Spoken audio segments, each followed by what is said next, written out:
Pwede pong pa-request sa zodiac sign ng PBB Gen 11, yung Big 4, si Kai, Fiang, Colette at si Rain. Since naka-follow ka, gawin natin. Isama na rin natin yung ibang naging iconic housemate sa batch nila. So number 1, walang iba kundi si Therese. Ayan. Si Therese Villamor. Ito yung best house challenger, no, para sa akin. Siya ay pinanganak noong April 6, April 6, 2007. So, siya ay Aries. So, ang element niya ay fire sign. Ruling planet ni Therese ay Mars, which is planet of action, passion, energy, and courage. Okay, so masabi natin courageous yung one-on-one niya kay Fiang, no? Yung strengths is passionate, driven, confident, energetic, at courageous.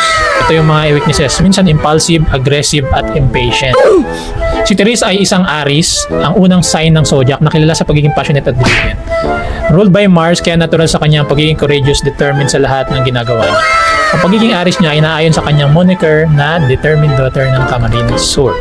So, ang most compatible sign ng isang Therese Villamor ay ang mga Leo, Sagittarius, Gemini, and Libra. So, ito yung mga magiging soulmate o yung mga katuluyan ni Therese. Next, si Jazz Dudley Skiles. Ano tuloy? Pinanganak naman si Jazz noong December 24, 1999. Isa siyang Capricorn. Ang element niya ay Earth. Ruling planet is Saturn, which is a planet of discipline, responsibility, structure, and ambition. Strengths is hardworking, disiplinado, ambitious, mature, at reliable. Weaknesses, minsan masyado siyang seryoso or workaholic at pessimistic. Ruled by Saturn, kaya natural sa kanyang pagiging reliable at malinaw na pangarap. Ang kanyang pagiging optimistic at atin ng grupo ay naayon sa kanyang moniker. Ang most compatible sign, ito yung mga makakatuluyan ni Jazz, no? Isang Taurus, Virgo, Cancer, at Scorpio. So, 4, no? Next, ito naman tayo. Si Jaren Garcia. Ito yung isa sa mga parang pinupush kay Fiang, no? Sadly, lumubog na ang Jarpia. So, siya naman ay pinanganak no October 6, 2006. Siya ay isang Libra. Ang element of air, ang tawag sa kanya ay ang charming crooner ng London, no? So, nice. Venus ang kanyang ruling planet.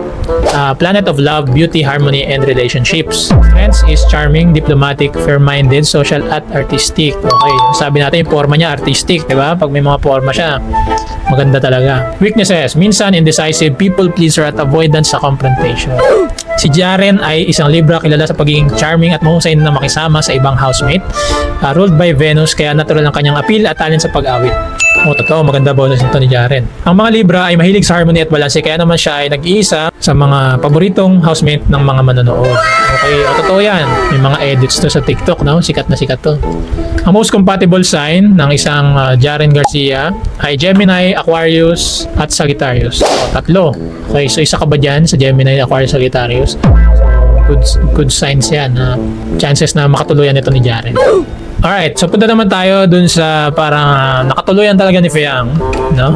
Yung isa sa muntik na makapasok sa Big 4, si JM Ibarra. Tingnan natin si JM Ibarra. Hanapin natin yung kay. Si JM Ibarra ay pinanganak noong August 16, 2000. Ang zodiac sign nito ay Leo.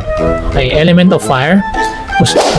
Tawag sa kanya ay Provincianong Pilotobe ng Quezon. Pilot to be ng Quezon. So, ruling planet ay Sun. Planet of self-expression, identity, creativity, and vitality. So, 4. Confident, charismatic, attentive, funny, at natural-born leader. Okay, I would say, no, pagka may times, nasisita niya si Fiang, which is good kasi nalilid niya si Fiang, yung energy ni Fiang sa tama. So, pagka masyado kasing nagiging palaban masyado, no, nakokontrol niya. Nice. Weaknesses, minsan nagiging arrogant, stubborn, at nag-attention seeking. Okay.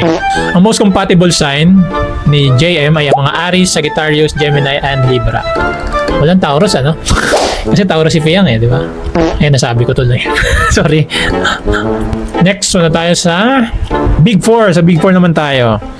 Simulan natin kay Kai Montinola, ang 4th big placer. So, ang full name niya ay Kaisha Daniel Quilario Montinola. Pinanganak siya noong December 12, 2006. So, si Kai ay zodiac sign ng Sagittarius, element of fire. Ruling planet ni Kai ay Jupiter, planet of luck, Swerte, expansion, adventure, and wisdom. Okay, so wisdom, di ba? Yung pagka siya yung laging may maganda yung sinasabi niya pang Miss Universe. Siya din yung nagbabasa. Nakita ko, napansin ko nagbabasa lagi siya sa bahay ni Kuya. So yung maraming binabasa doon. Baka naghanap ka ng mga books, no, kagaya ng sa background ko. Parang meron ako dyan eh. Anyways, may isa ako dyan yung binasa niya, yung Atomic Habits, saka yung How to Win Friends, no? Parang binasa niya yung How to Win Friends eh. Meron ako dyan. Baka naghanap kayo ng books, yung mga binasa ni Kai. Ayan, ilalagay na lang natin. Woo! Ang strengths ni Kai ay optimistic, adventurous, passionate, honest, and independent. Nice. Kasi I think, di ba, si Kai ay parang ampon. So, natuto siya maging independent at a young age. And maybe yun yung naging way para maghanap siya ng wisdom. Paano ba niya iano tong mundo niya? Paano niya expand? Weaknesses, minsan nagiging siya impulsive, blunt, and restless. So, hindi mapakali. Parang ganun. Fun facts, si Kai ay isang singer at actress na pumirma ng Star Magic matapos sa PBB at nag-release ng debut EP na Kaleidoscope noong 2005. Okay, may album na pala itong si Kai. Ang most compatible sign or ang soulmates ni Kai ay ang Aries, Leo, Libra, and Aquarius. Okay, so isa sa mga yon. Congrats, no? Makakatuluyan ka ni Kai. Mataas yung chance mo. Hindi, sorry. Si Colette Modelo, ang third big placer. Full name ni Colette ay Nicolette Madelo. Hindi pala Modelo, Madelo. So, birthday naman ni Colette ay December 26, 2003. Ayan. Siya ay Capricorn. Ang element nito ay Earth, Maculite na raketera ng General Santos. So, same sila ng pinanggalingan ni Melay, no? Kaya siguro makulit din siya. Ang ruling planet ni Colette ay Saturn, which is planet of discipline, responsibility, structure, and ambition. So, from General Santos, pumunta siya Manila para mag-audition, di ba? So, masabi natin, ambition yun. Strengths, hardworking, disciplined, ambitious, mature, at reliable. Okay, true yan. Nung may confrontation, no, yung House Challenger and yung mga Big Four, is masabi natin siya yung nag-speak out talaga, no? So doon lumabas yung kanyang pagiging Bisaya kalaban ng mga taga-Jensen eh. Weaknesses, minsan masyadong seryoso and workaholic si Colette. Most compatible sign ng isang Colette ay ang mga Taurus, Virgo, Cancer at Scorpio. Okay, so isa doon yung mga katuluyan niya or yung mga ka-soulmate. Okay, next tayo. Si Rain Selmar. Si Reyna Jen Flores Selmar ay pinanganak noong November 29, 2006. So siya ay Sagittarius, element of fire. Siya yung second big placer. Ang tawag sa kanya ay cheerful langganang Cebu. So ang ruling planet ni Rain ay Jupiter. Okay. Planet of luck, expansion, adventure, and wisdom. O kaya sila parang match ni ni Kai. May wisdom sila pareho. Magkaiba yung style nila pero yun nagbe-blend talaga yung dalawa. Strengths, optimistic, adventurous, passionate, honest, at independent. Weaknesses, minsan impulsive, blunt, at restless. So hindi rin siya mapakali. Fun fact, si Rain ay isang actress, singer, at host at involved rin siya sa kanilang family car rental business. So may mga business pala to si Rain, yung family nila. Good yun, no? Magandang yun. As at a young age, matuto na sa negosyo. So, ang soulmates ng isang Rain ay ang Aries, Leo, Libra, at Aquarius. So, isa sa mga yon yung makatuluyan nito ni Rain. So, congrats, no? Anyways, punta tayo kay Fiang. Si Fiang Smith. So, full name ni Fiang ay Ashley Sophia Dancisco Smith. Pinanganak naman siya noong May 13, 2006. Siya ay isang Taurus. Element of Earth. Siya yung big winner ng PBB Gen 11.